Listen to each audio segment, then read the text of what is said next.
What's going on, everybody?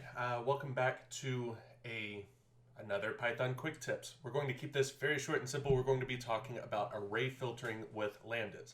So if you haven't used Lambdas before, you are in good company. I don't use them frequently enough. They are a very, very fast way to run very simple functions in one line. They are similar to anonymous functions like with JavaScript, if you're familiar with those. They are basically, they don't care about all of the constructs that are involved in functions normally with Python. And I'll show you kind of how to write those here in a second, but this is actually a very good application to kind of start learning to use Lambdas more often. We are going to be using them with the filter function in Python. And what the filter function does is it takes one list of numbers or strings or basically any object type. It applies a filtering function to them and it outputs an iterator that we can then cast to a list. So let's take our first example here. We've got a list of numbers and we have an arbitrarily chosen big number. We've got it at 50 right now, but we can change it to anything we want.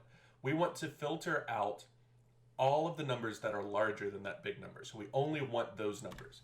So we're going to name a variable big nums is equal to list filter, and the first variable that you pass into the filter function, the first parameter, is your filtering function. Now you can use normal Python functions with this, but Lambdas are kind of a fast way to do it, and I believe there's some efficiency that comes from using Lambdas when you start dealing with larger data sets. So we're going to use Lambdas here. So we're going to do Lambda, which is a keyword to create a Lambda function, and we are going to call the variable number.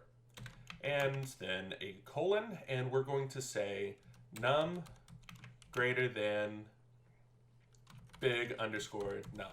So that is our Lambda function, very short and simple. It's only going to return true on numbers that are larger than big number.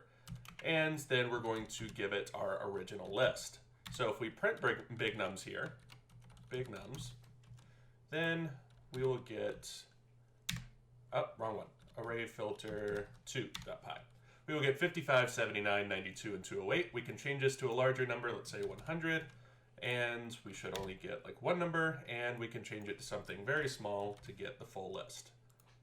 Let's save that, and that'll give us the whole list because it's smaller than all of the numbers in the list. So let's move on to one more example. We've got one with strings. So we've got a list of animals here, and we've got a list of not dangerous animals here. We're going to add human to this just for kind of demonstration's sake, but I will note that I personally believe that humans are probably the most dangerous animals in this list, considering lions, horses, chimpanzees, and hippos aren't burning down the rainforest currently. We're going to filter out all of the we're going to filter out only the dangerous animals. So basically we're going to run through this list and we're going to pull out all of the animals that are not in the not dangerous list. I don't like double negatives. English language doesn't like double negatives. Programs in Python are perfectly fine with double negatives. So we're going to create a dangerous list and we're going to say list filter, and we're going to start with the Lambda function. Lambda animal, not and not dangerous. So it's only going to return the dangerous animals. And we're going to pass in the original list, animals, and we're going to print this. There we go. Python array filter.py, we get hippo, lion, and chimp. Now, if we take human out of the not dangerous list, which we should have done to begin with since they are so dangerous, we see that it obviously includes human in this. So it's just filtering out according to the Lambda function that we passed it. And that's really it. Now, obviously, this can get much more complicated. You can create more complex Lambda functions, you can create more complex normal functions to filter on, and you can be dealing with much more data. From what I understand, my kind of layman's understanding is that Lambda functions are way faster and that you should try to use them as much as humanly possible. But I also kind of have the understanding that you don't necessarily need to use Lambda functions in this case. You can use normal functions as well. And it applies very, very well to large amounts of data. Now, I'm fairly new to Lambda functions.